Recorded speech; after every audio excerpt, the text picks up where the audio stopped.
Alright, let's go.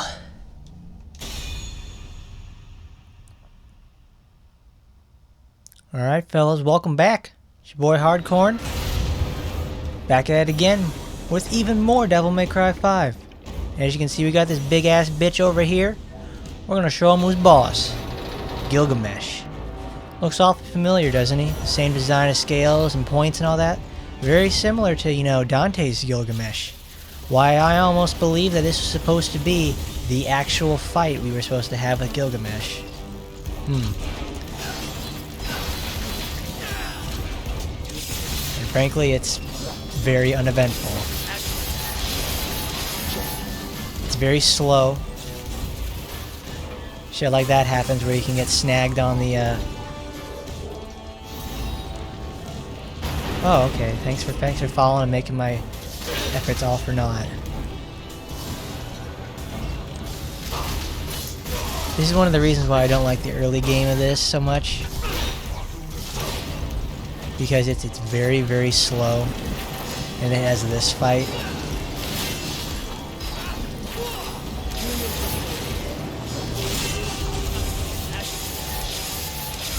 Like, I hate it a lot. It's really boring.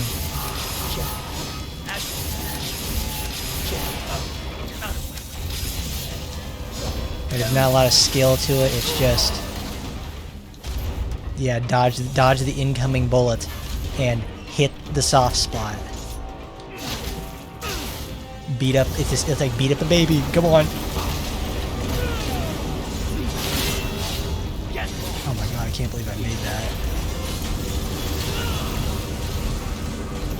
that. That actually surprised me because that doesn't happen a lot. Usually get totally fucked on something like that.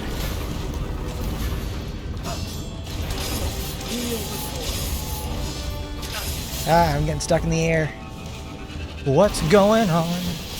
Oh, guys shooting missiles. You got big old dick rockets. Ugh. What a mess.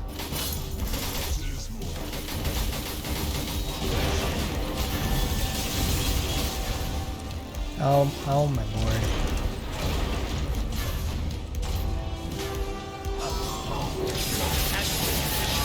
I'd say for Capcom to fix their shit, but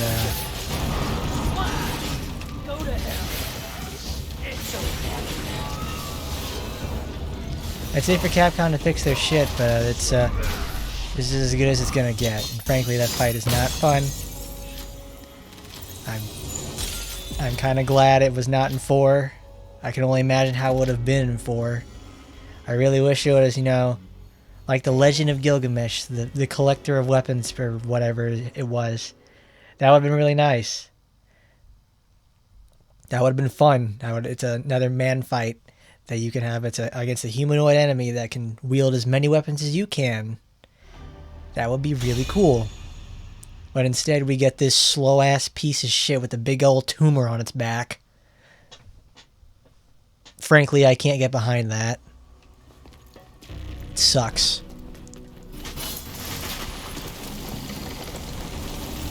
Like, that wasn't fun. That was just me over there like, oh boy, I hope I don't slide off and get totally fucked by geometry again.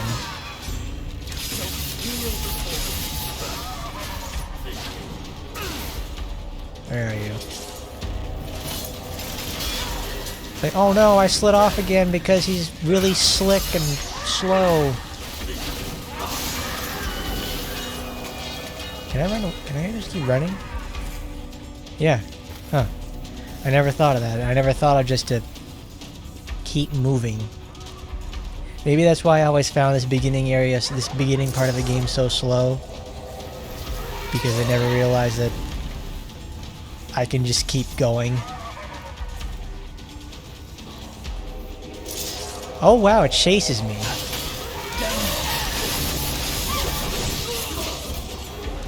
I never knew, I didn't realize that. It's like, oh, you chased me. I like that.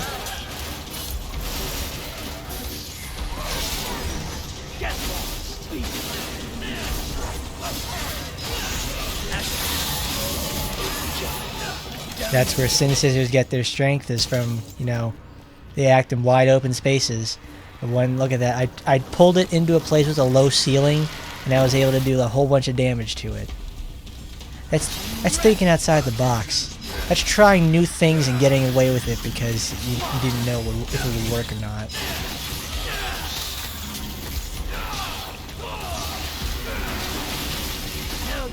Go to hell. It's That's what playing video games is all about. Trying new things and having fun. And I still got hurt. Well, I figure I would get hurt because that area attack of it is so it cuts a wide swath.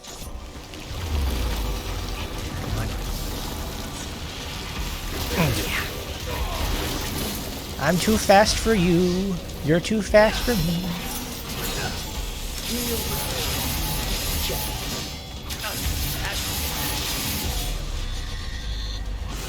I think those things are called assaults. Something in the Devil May Cry series is named Assault. I think that's in the Ninja Theory remake. Which, by the way, this game actually, they actually borrowed a lot of concepts from that. Like, that game had style rank announcers, and you know what this game has that everybody praised when it first came out? Style rank announcer, and that game had it before, and that was one of the best features about it. That game is actually surprisingly very solid. If it did not bear the name, I know if it did not bear the name Devil May Cry, it would have done way better and be heralded as a modern classic. But no. Boy, 4 really fucked up the series a lot. That is for sure. Go to hell. It did irreparable damage to the game's the series' reputation that only something like this could fix.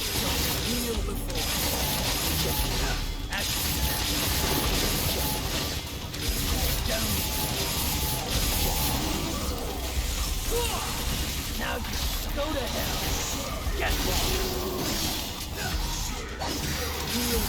Oh god, I can hear my graphical processor start to really kick in. Running at 1080 with all these effects going on. Running in full HD for you guys. I know it can handle it. Because normally I play this game at like really low resolution. Because frankly I normally play games at very small resolutions because it's very easier to tab out and see something else that's happening under the window that's running. Because usually when I play a game like this, I'm doing something else in another game. Like, say I'm doing my gathering circuit in Final Fantasy XIV, and I'm waiting for my GP or CP to regenerate or whatever. I'm gonna play this for a couple minutes while it regenerates, or another node's about to pop up. Small window is perfect for that. Because frankly, I don't much mind that.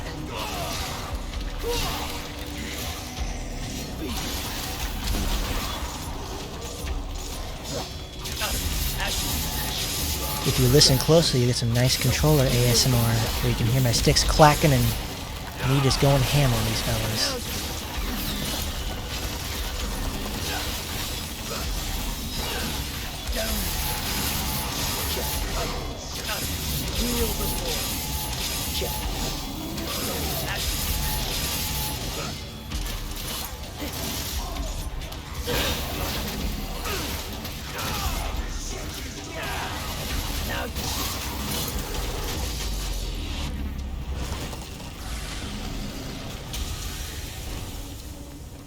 There's certain things that also changed about this game in terms of mechanics that you could do in the other games, but you can't do in here anymore. Stuff like the way they do jump canceling now is a bit different. It's got a cooldown on it, so you can't do stuff like a common thing was to do is hang on. A common thing to do was to what is it? Let me switch to Beowulf. That. It's I'm gonna call it Starfall.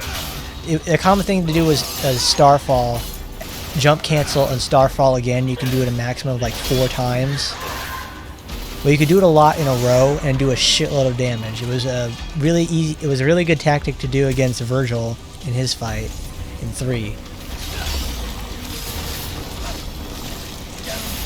It's frankly like one of the most fun things to do is like start canceling everything. Find out what you could cancel into what. Learn your animations and start really stringing things together and get super stylish. But this, you can't really do that too often because they instituted cooldowns on stuff. Like, one of my favorite things from 4 is a little glitch you could, it's some sort of exploit you can do to modify the damage of the move Real Impact for Dante, which is a big dick uppercut move that you can do, that you do it to, you know, stun enemies and also do a bajillion points of damage. You can, since that game had no delay between turning on and off your devil trigger. So what you could do in that time was to, you know, use the DT explosion to enhance the damage. Well, the process is, from what I remember, you obviously switch to Swordmaster, equip equip Gilgamesh, do the Real Impact animation, and then like 5 or 10 frames before you go hit, you activate Devil Trigger, let the DT explosion hit, let the damage upgraded version of the uppercut hit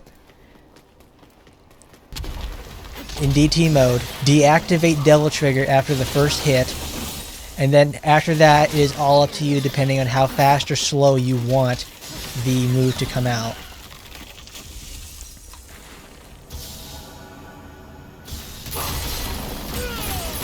You couldn't really do that with Vergil.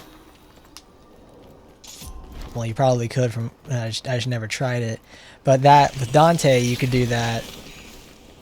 And you could do between 30 and 80% more damage on your attacks on a Real Impact.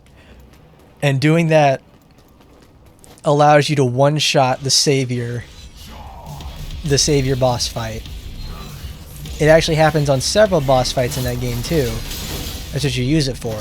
And it's like, it's fucking incredible when it hits because it causes a distortion effect when it happens from what I remember. And it's like, it's insane. You can't do that in here from what I remember because you have like a 2 or 3 second delay between when you turn it on and turn it off. Now go to hell.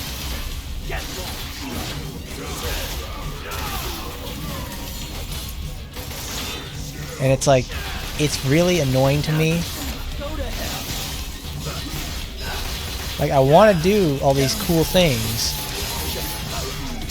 Obviously, that's a sort of glitch exploit like the Durga Kilgore exploit in Bayonetta. Like, I like that. I like stuff like that. It's fun to do. It's, like, really rewarding. Especially stuff like the distorted Real Impact. That's really, really fun. And it's super beneficial to, like, to a playstyle. Along with no delays on jump cancels.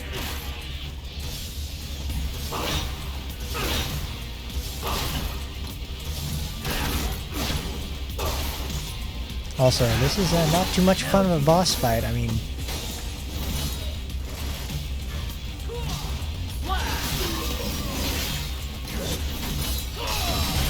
Now go to hell. I have not done any damage to him.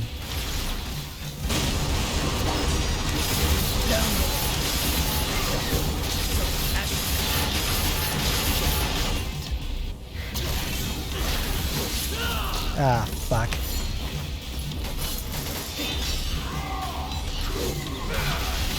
Now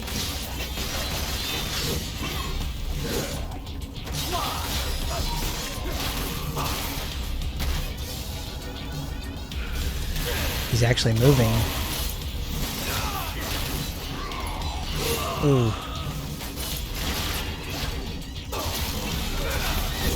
one of the only enemies that can do that sort of stuff.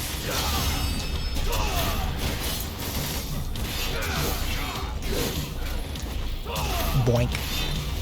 Can I step on you? Yes, I can.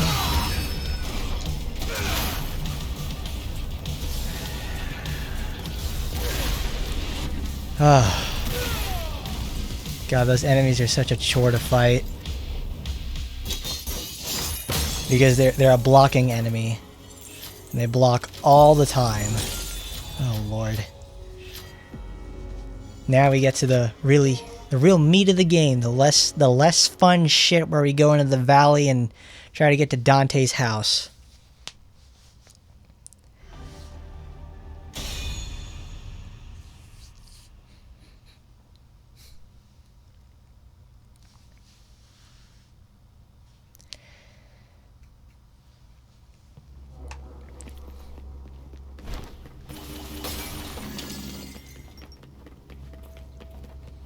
Some of these environments look very cool. I like that they don't actually just like rely on the colors like brown and they rely on a lot of dark colors obviously because this whole area is dark as shit. But the thing is like it uses purple.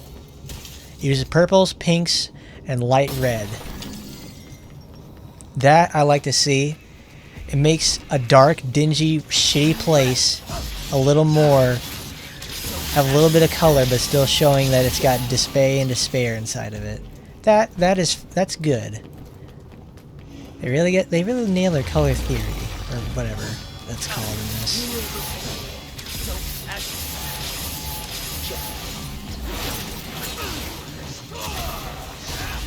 Now you go to hell.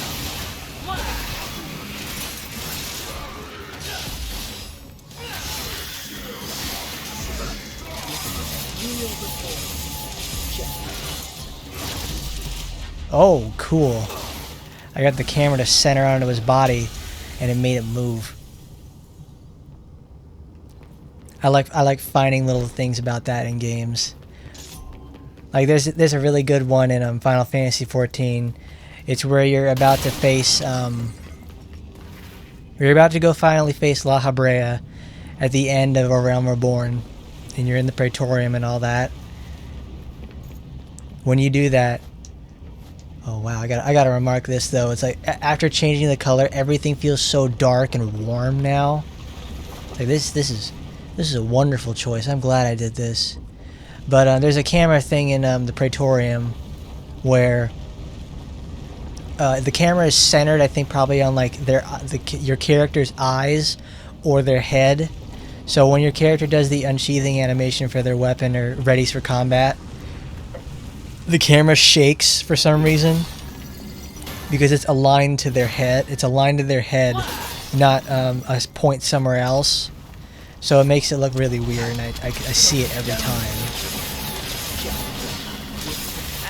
Like it's been pointed out before, but it's like you can't go back and fix that sort of thing. That's just nitpicking, though.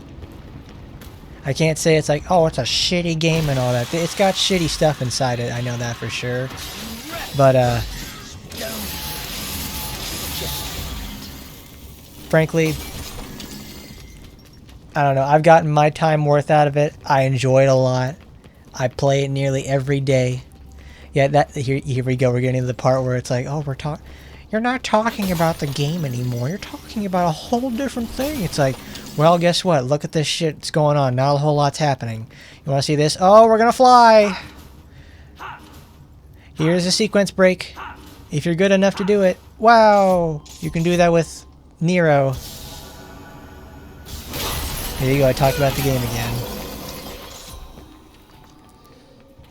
Oh man, Final Fantasy XIV. That's a fun game. Don't let the memes tell you whatever that's supposed to say. Like, it's fun. Like you can play that game for thousands of hours. You can play that game for a long ass time and never really have to like worry about raiding or some shit like that.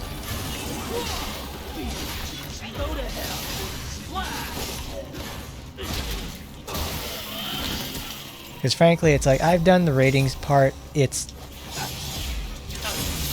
If you're into that sort of stuff, that's fine. Because, I mean, I did my square dance convocation in elementary school. I don't want to do that again every time a new patch comes out. Leave that shit for the kids.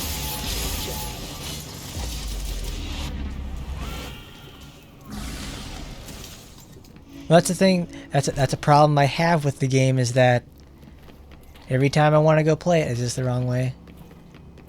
Yeah, it's the wrong way.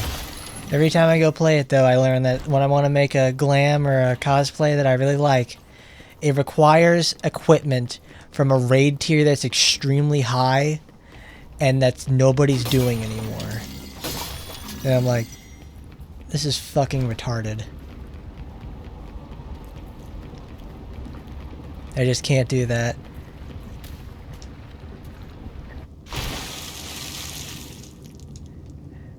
Like, frankly, I know I'll never see some of that stuff. It pains me to know that. I really hate it. It just annoys me so much that I can't do certain things in there because I get locked out of that because I missed the window. As a thing of just like, why don't you go play it more? It's like, well,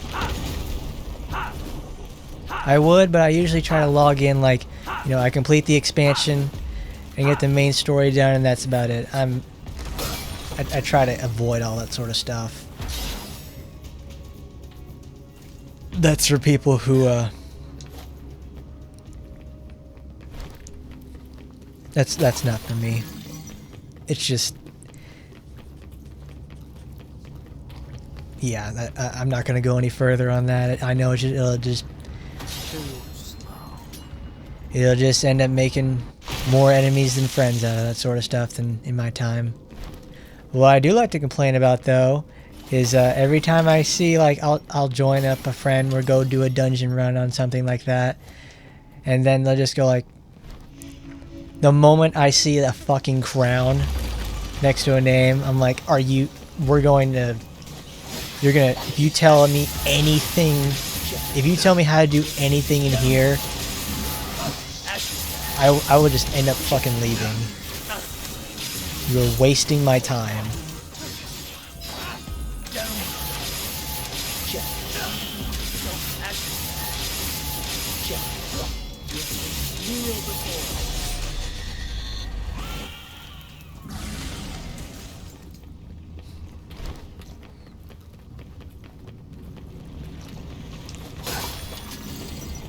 As time goes on, though, I've learned to appreciate more when something sticks to a cohesive style within the universe they've created. Like, I remember I was one day farming some fates in Gridania, and what was it? I saw the Final Fantasy 15 collaboration car that you can get in there, the car mount. And I was like, you know, this is a... I understand Final Fantasy 14 is supposed to be a best of the entire franchise up to then, but it's like, man, that is such a clash and cohesion against theming, yet, like, I know you want to show off your car, but it really doesn't fit into the area that we're in. That's just me. That's just me being a nitpicky person. Because I have my mounts. I have all my stuff. But frankly, it's like, you really are a piece of shit.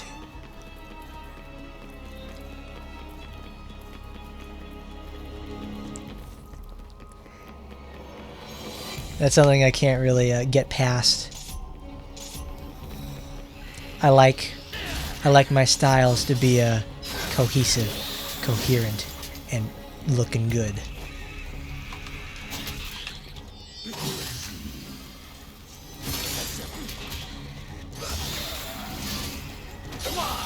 But I can't. That's asking the world of those players. It's like when you discover that the average age for Twitter users is 15 years old. So most of the time you end up talking and arguing against a literal teenager or a small child. So whenever I play that game, sometimes I forget that the people that are playing it are either a little bit younger than me or older than me. The players who are usually older than me are really nice people. Actually, they're very nice. But it's usually the younger fellas that have a bigger problem with that.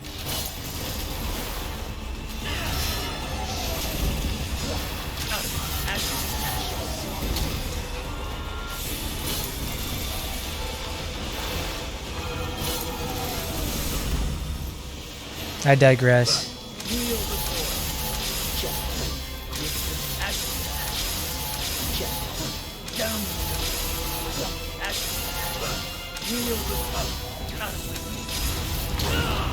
I have such a hard time making money in that game. Like I go from $2 million to next to nothing in no time flat. Something tells me though I just really need to level up my gatherers and crafters so I can actually, start selling shit on the market.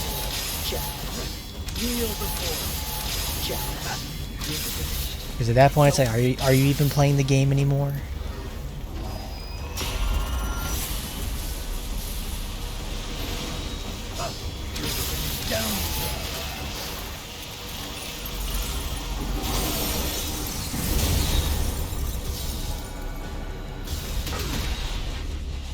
Bam! Punched it right in the dick. Oh.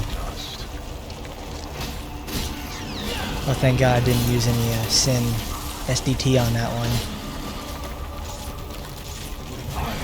Yeah, I haven't talked about this game this entire level. There's not much to talk about it. It's just encounter after encounter of really mediocre stuff.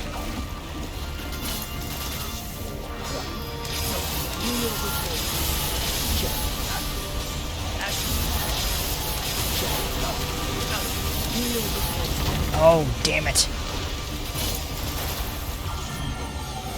Wow. Gotta love those Capcom sound effects. That's good stuff. Jesus. Oh, Lord. Lordy me, lordy my. Don't fail me now.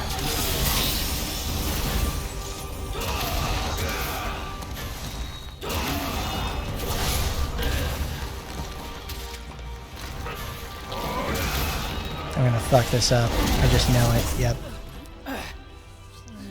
Well, I'm dead. That's the mission over.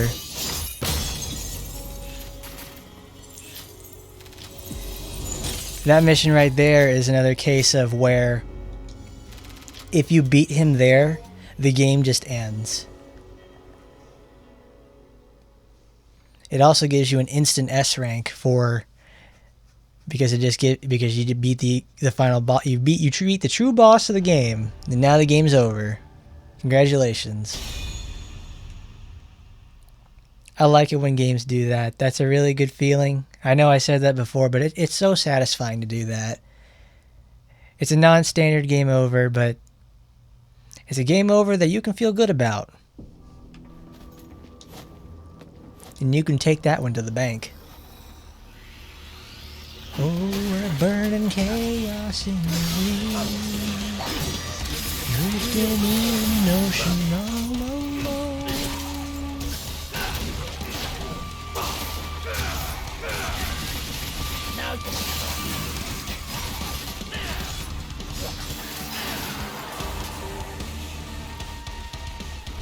That's where it's at. Gotta love that dynamic music though. Normally I try to play the game with it off because I'm a special case and I need to have it off so I can concentrate.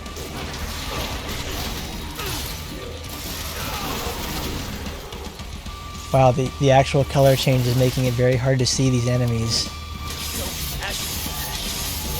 I don't want to change it back though because it makes the whole aesthetic of this area look really good. Like, you ever read the Lemony Snicket's books?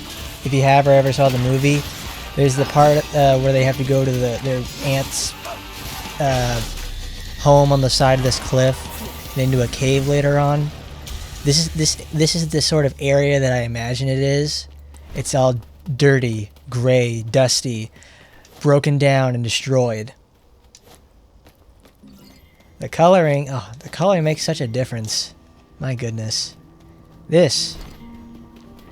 More games need that. More games need the ability for you to toggle colors like that. That's... oh god.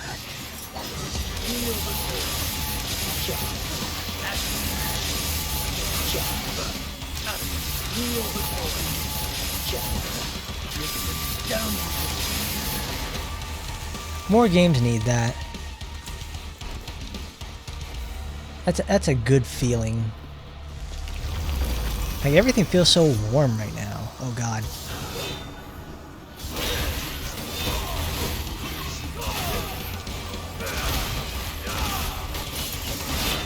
Go to hell. Now you go to hell. Gotcha. Go to hell. There's a Baphomets I can wait on, and not the Angelos. Those assholes do not wait for anyone. And they hit so goddamn hard.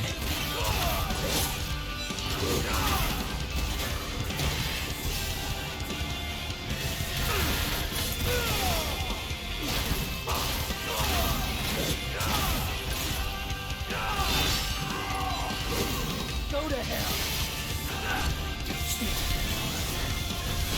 Oh god. Oh no.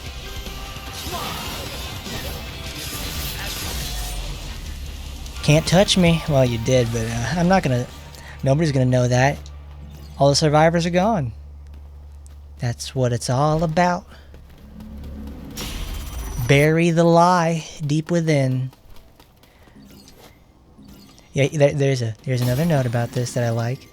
Is wow, woo, wow, is Bury the Light a good song? All 9 minutes of it. That is a treat to listen to, even by itself. Normally I'd try not to listen to the music of these games. It gets very samey all the time, but now that feels refreshing to hear every time. Same with the Devil Trigger. That song is fun. Also, holy fucking shit, it is so dark now. I don't think I should have turned on Resident Evil lighting for this section, because my god, I can't fucking see a thing.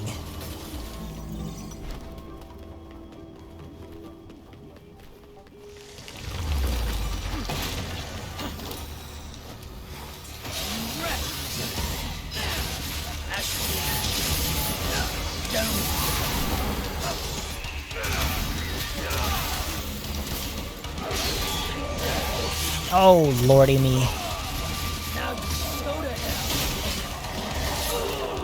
Well, that's what I try to get for being cocky right there. I pay for it with my life, in the most literal sense. But I'd chop that fucking bat in half like it was nothing.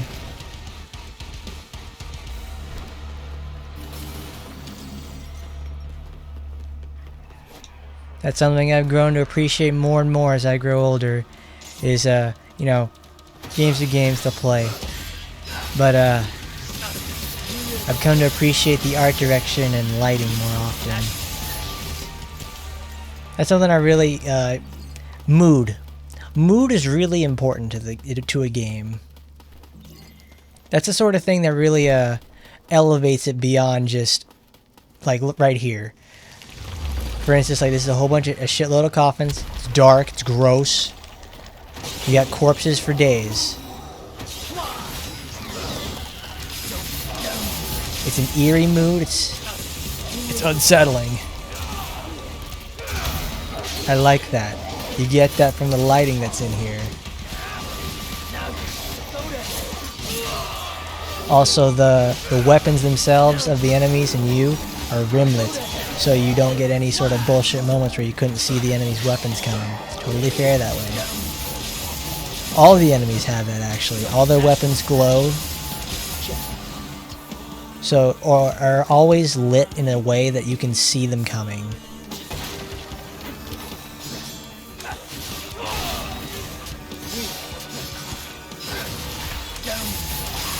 Like even in the darkest portion of that, you can tell that they've got a weapon and they're able to swing at you from a direction. There's none of this, oh, I couldn't see it. No, it's totally fair. It's a level of fairness that I've really come to appreciate from, well, the people who make these games.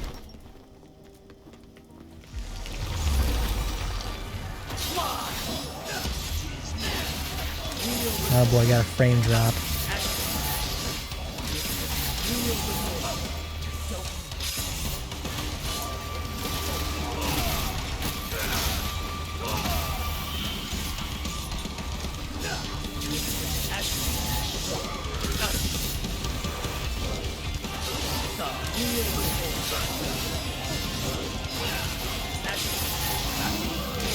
Someday I'll be able to learn how to do the, what is it called? The ground,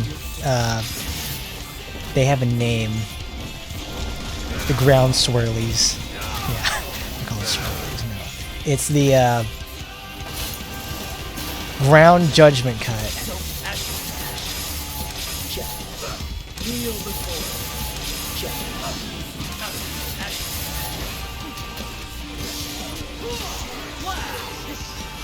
Go to hell.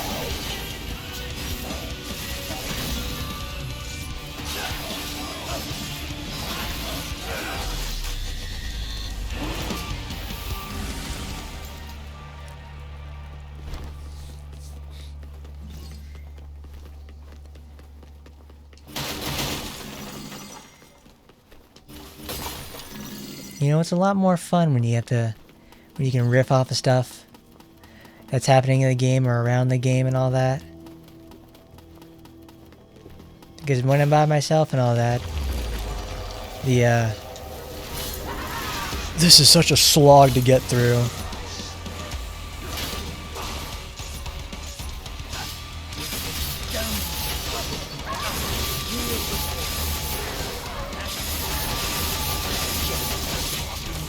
Where'd you come from? Oh. Sneaky, sneaky. Yes, yes. I forgot that they have the, on death, that they drop their scissors if you didn't kill them with.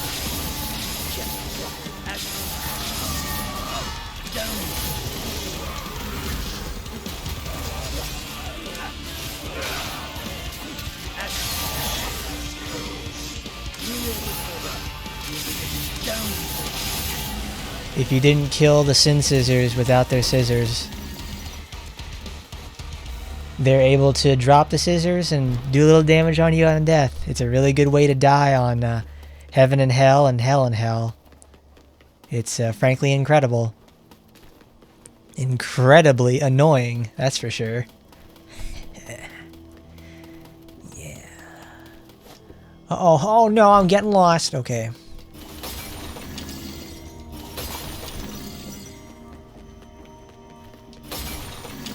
Wow, it's like I'm really playing Resident Evil 7. Oh, I was God. I gotta be careful not to not jump too many times there. Because then I'll go in the shop, and that's the last thing I want to do.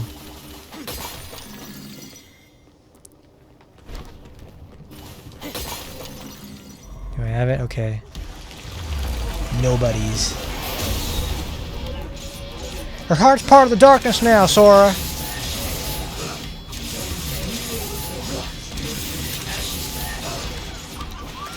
There's a really cool aspect of the normal mode speedrun for this game is that you don't use, you don't actually fight normally using V in this level. You die and let the maximum portion of your whatever it's called revival stuff do all the damage for you on these things, because these fuckers have a lot of health.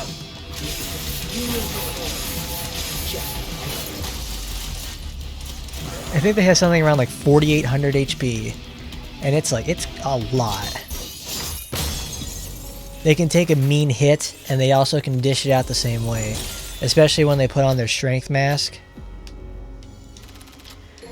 Because they always come in pairs, for the most part. Yeah, they always come in like, they're never alone. Because that means one will use the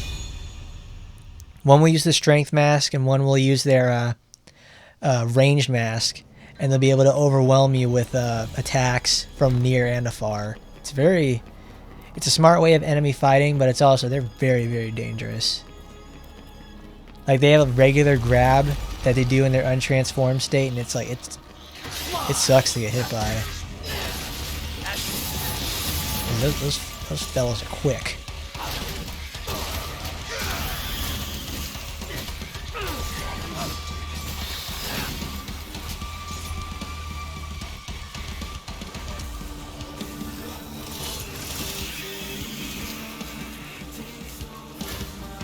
And quick is one way of putting it. Like, they're hopping around. Like, in range mode, they're gonna sit still and then shoot you. But like, their bombs have massive hitboxes too. Like, if you get hit by one, you just better forget about having a good stylish rank right then and there. It's the same thing with the teleporter enemies. I cannot remember the name of them for the life of me, but like, if you played this game and if you played any other game with a teleporting enemy, you understand the problem here. They're incredibly fast and they hit hard in a cowardly situation. You can't do that too well. At least on the level that they can do.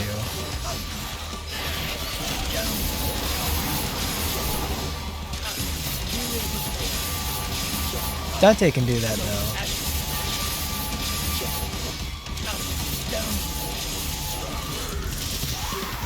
Thankfully they don't have too much HP, the teleporting enemies do, compared to a nobody. Because, wow, God, nobodies suck. They suck so much.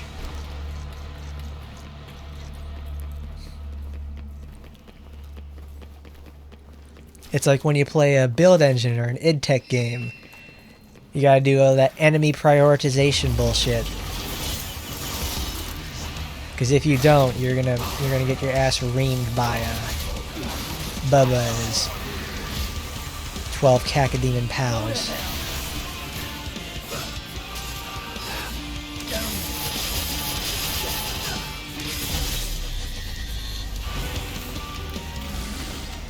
As you can see, I really like showing off just how much better I've gotten with that move, the judgment cuts, because man, it shaves off 1,000,000 hours in encounters. It does so much damage. You've seen that, but it's like, man, I cannot get enough of that. It feels good to do. It's satisfying because it's like pretty much the apex of Vergil's moveset.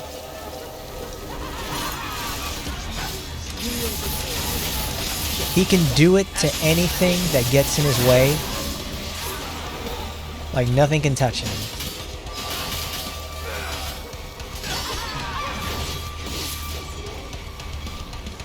You can parry that. After you do the dodge, you can do a parry on that sort of thing. And you're able to break their scissors with that parry. I did it one time today in Bloody Palace. And frankly, I've yet to get it since. Because it's tight. Real tight.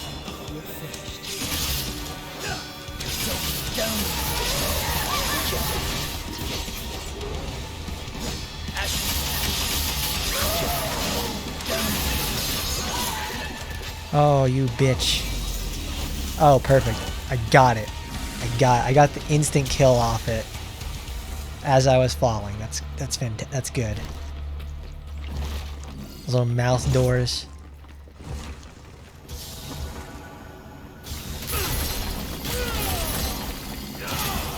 Ah, there's a good time to explain that. When I was trying to do a Vergil's Rising Dragon right there, if you time it right on the second glow when he does the two hops, it will do more damage. Same with any other charged attack he has.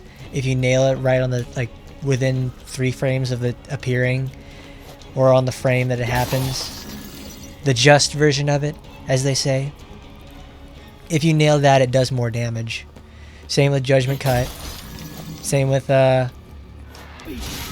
anyone who else who can do that, like with Nero and with his moves. I forget what that's called. It's a Exceed. Nero's whole thing revolves around that. You learning how to do just motions.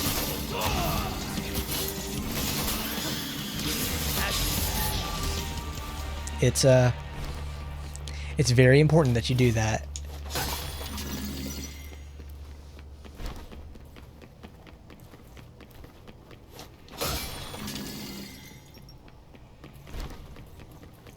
Yeah, it's probably the reason also why I find this game to be so slow at certain points, is because I keep sitting there and trying to hit every single patch of blood that I see.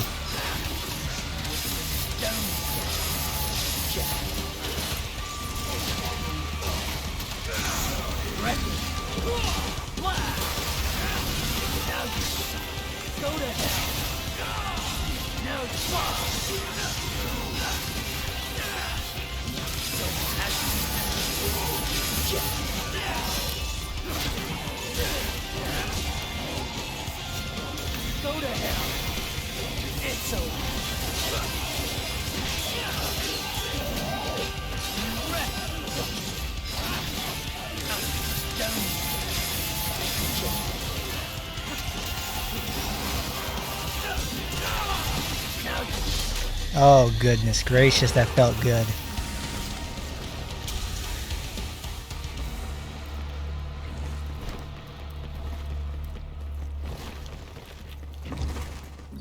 I'd pay real good money to go see a full-on remake of Devil May Cry 3 in the engine of 5, because if any game deserves it, it's that. Because I love the coloring of this right now. It's fantastic. I cannot get I've said it so many times, I just cannot get enough of it. I'm able to actually put Resident Evil coloring inside of the game, so it's fantastic.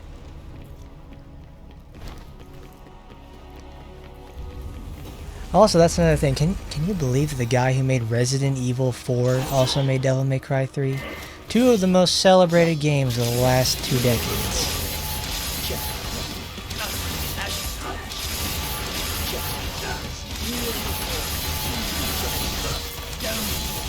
That's like, what's his face?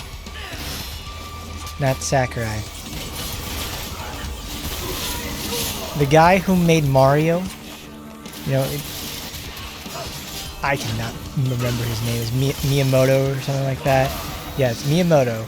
Not only does Miyamoto have a credit to his name that he made Mr. Murray, he also has created The Legend of Zelda, 2 hugely prolific game series that sell millions of copies every time they release. Obviously, he's not working on the games as much as he used to anymore. They're handed over to someone else. But man, that's one hell of a thing to put on your resume. Like, you don't even have to give a resume when you go to another job for that. It's like, okay, who are you? I'm the guy who made Mario and Zelda. It's like, okay, you're hired. You obviously know what the hell you're doing. If we give you a project, it's gonna come in over budget, but it's gonna be the greatest game that's ever gonna happen to this company. That's for sure.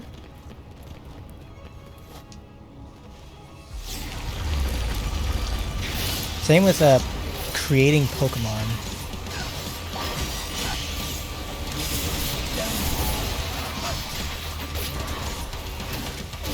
That defines you. That defines you in your adult life, your career.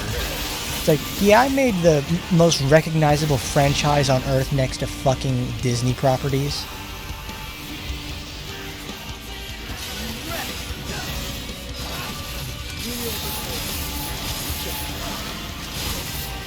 That's something I remember seeing a while back too, is that Pikachu has greater recognition than Mickey Mouse, and has actually greater recognition than Mickey Mouse does.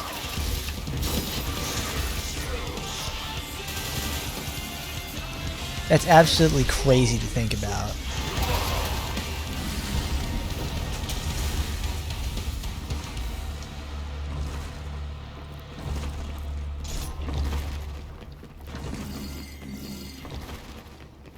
Like, personally, I could never imagine something like that happening to a franchise.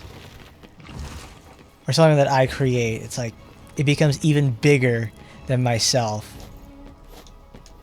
Like, it spawns entirely different cultures beyond recognition of what I've created.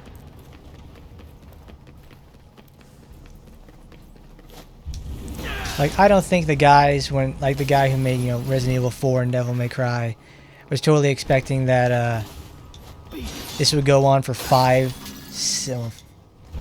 some amount of games and become one of the most prolific action game series to ever exist, and sets the baseline for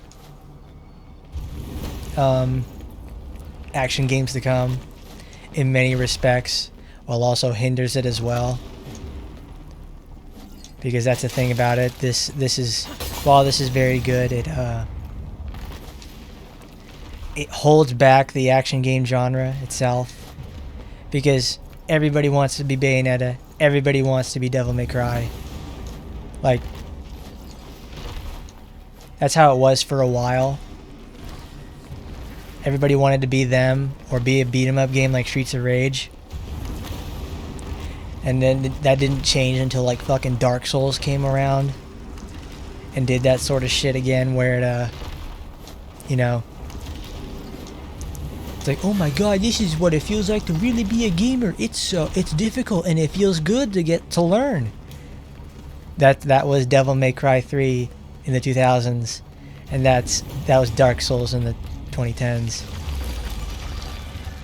That's insane to think about, that I've actually lived through both of those. I've seen progression in action. That's not a 9/11 moment per se, but it feels weird to know that it's like time has passed.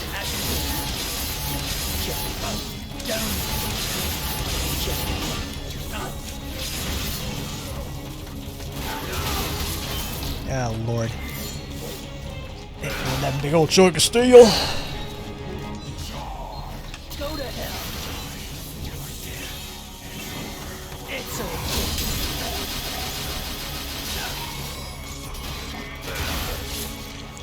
Gotta get over there.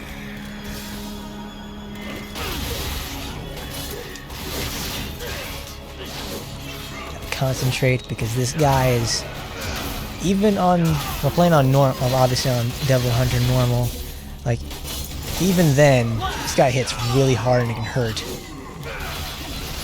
Now go to hell. Okay. That's something I try to avoid, is unnecessary pain like that. Cause that, God, he hits like a truck. And when there's more than one of them in action, it's just scary.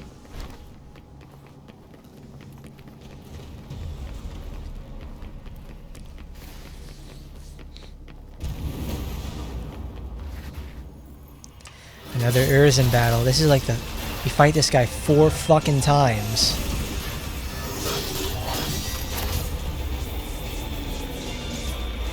It honestly annoys me that, like, this is the 4th time we do it, and it's like, okay, I got it the first time.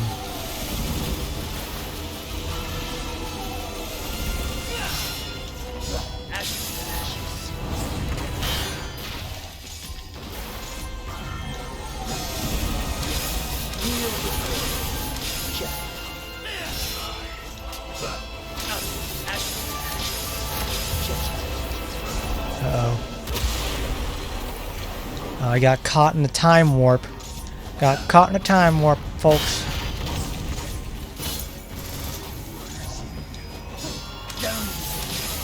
I have to focus a little bit. Just a little. Oh shit.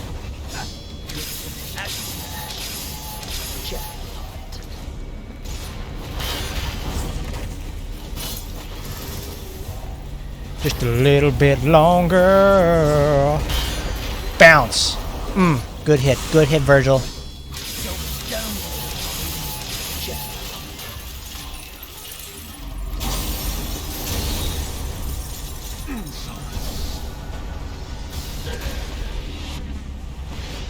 What does this mean? Okay, this is the one where I hit him and the mission's over.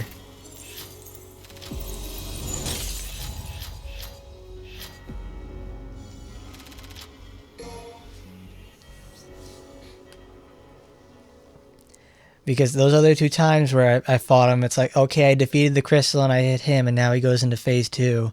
It's like, I honestly don't know which one this is. Now we get to go to mission 11. This one, this is one of my favorite missions because this is Dante's second mission, and he gets to have a whole lot of fun in this, and I really like it.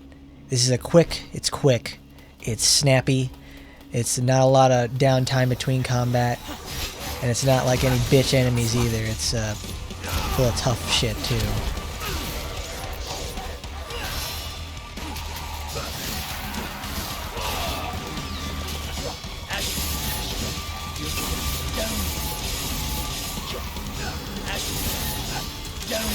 I gotta say, the Dante levels are probably one of my favorites because Dante, while I may not like him very much as a person, his combat is eccentric, it's exciting, it's fun. It's really satisfying to do stuff as him. Like, man, I can't get enough of the stuff when I do it as him. Like, man. Nailing some of those combos as him and actually, like, fluidly switching styles while also maintaining aggression using Royal Guard. It's a feeling like no other. I honestly cannot begin to describe to you the feeling of nailing a Royal Guard, filling up the Royal Release just enough to actively execute one to counter the damage and stun enough enemies to prevent damage. All in the frame of like 3 seconds. And that's the thing that's going to really happen in this game too. It's not like some fake as shit scenario. It's, you can do this.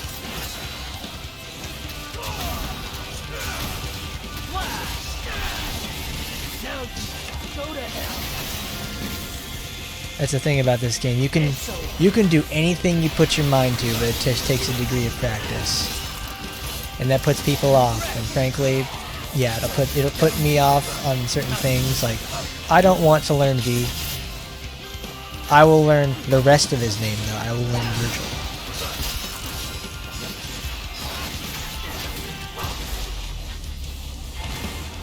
I will learn Vergil because he's enjoyable to do. I'll learn Dante because he's fun to do. I just fucking wish I could use Dante in every single level. Or use a singular character for all 20 levels like you can do with Vergil. Is that so hard?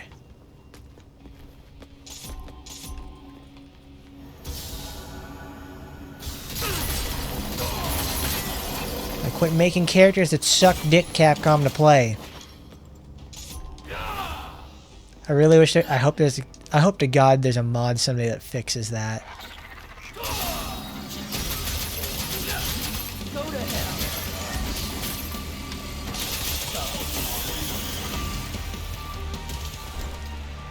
Because there's a mod out there that fixes Nero's devil arms to, you know, be able to swap between them instead of having to destroy each one. That's one thing that actually turns me off on Nero. Is, well, he's not really essentially built for power. Nero is really built for speed.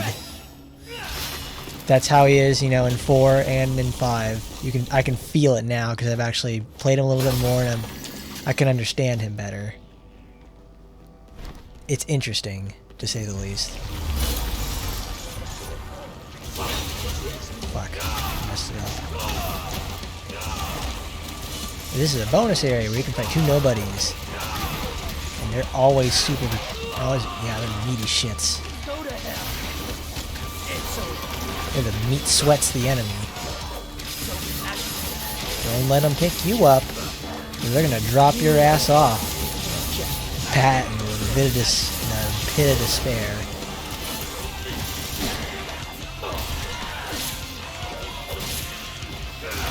And look at that. He parried every single one of my attacks. Not essentially parried, but he blocked it all. My god.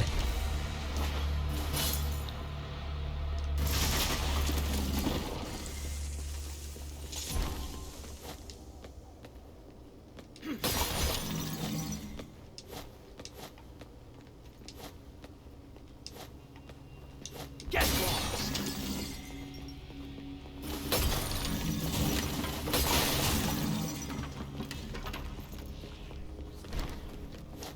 Like I can assign, you know, I can assign Nero a whole bunch of cool shit. Like, oh, he can use his devil arms all the time now. Isn't that great? Oh, I'm getting lost. Trying to get it back up there. Ah. Blast. There we go.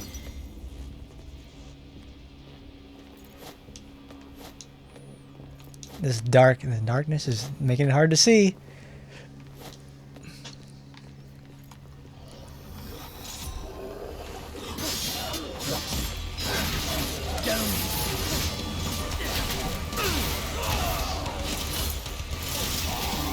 Bam! Go to hell. It's over.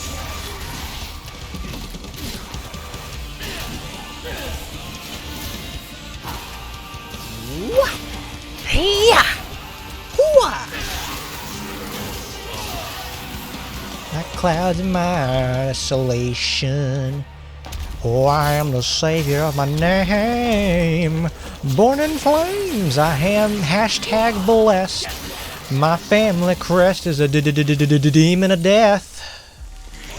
Forsaken, I am awakened. I don't know the rest. It's in my hands. Yeah, that's how it goes. That's exactly how that song goes. That's how Casey Edwards intended the song to sound just like that.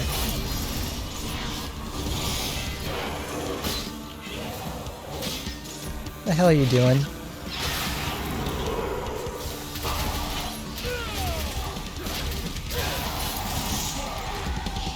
You decide which one of you.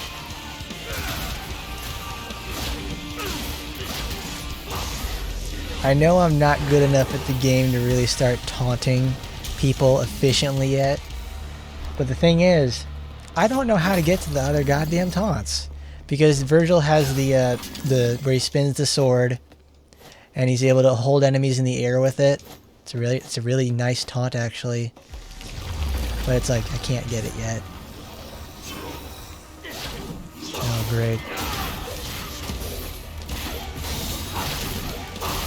I know it's getting cold outside because I can hear the mice scratching in the walls, trying to get inside. Go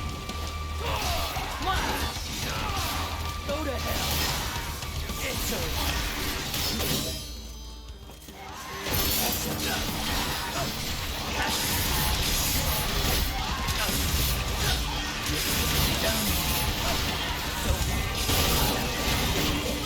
Oh lordy. Thank goodness they were slow. They were too slow to move.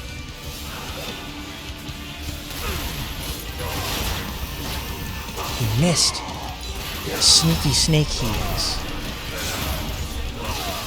Go to hell. It's over.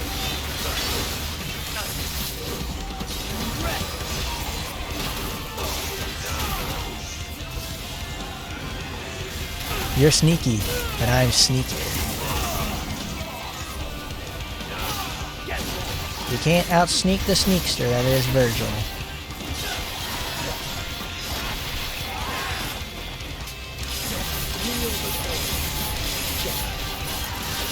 Blow up. Do it. Make my job easier. Okay, that was not good. I wasn't paying attention. Now I get a B because I was so focused I didn't notice he was about to fire. He was doing his wind up for the spit. Oops. That always happens in that little arena area. Because on higher difficulties you fight, the game really likes to start sending you nobodies. Because frankly, after a certain point in difficulty, the game just stops being kind of fun. You just have to really keep you just have to start keeping your distance and then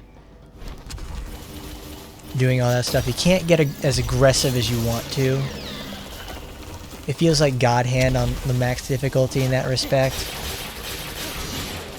Like, you're not really man fighting all the time and beating up everyone.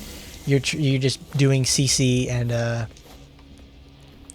doing your best to make sure that they don't have a chance to fight back.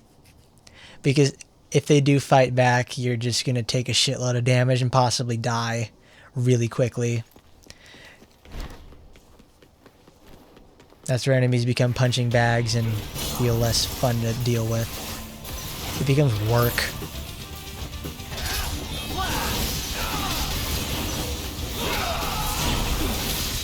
And frankly, that's not what I'm after. I'm not after work.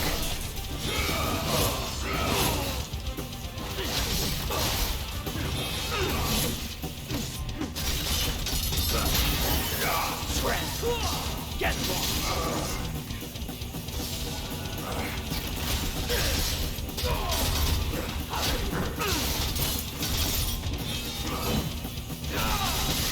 Now go to hell.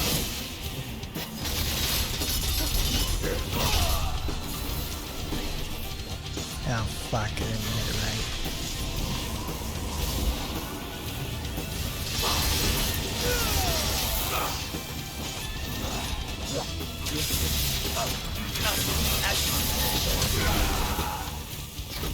You didn't do it. You're supposed to do 3 slashes after that. Now go to hell. Now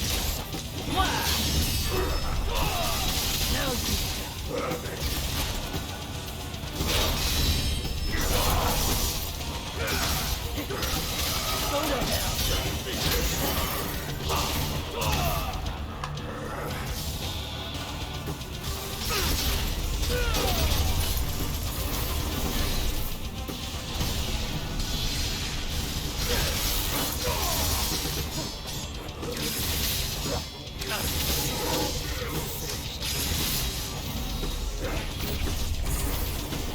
Where is he?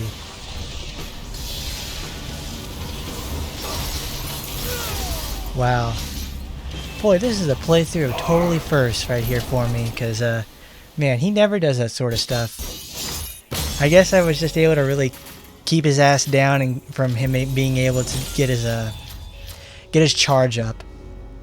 Get that lightning charge going where he's able to have his moves faster and all powered up, because, man, he could not do anything after a certain point.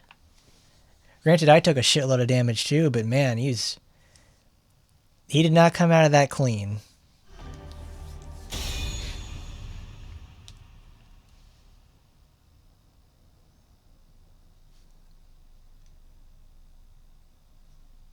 Well, frankly, I think that's enough for right now. Got a shitload of missions done, and that felt really good to do. But I'll see you guys next time.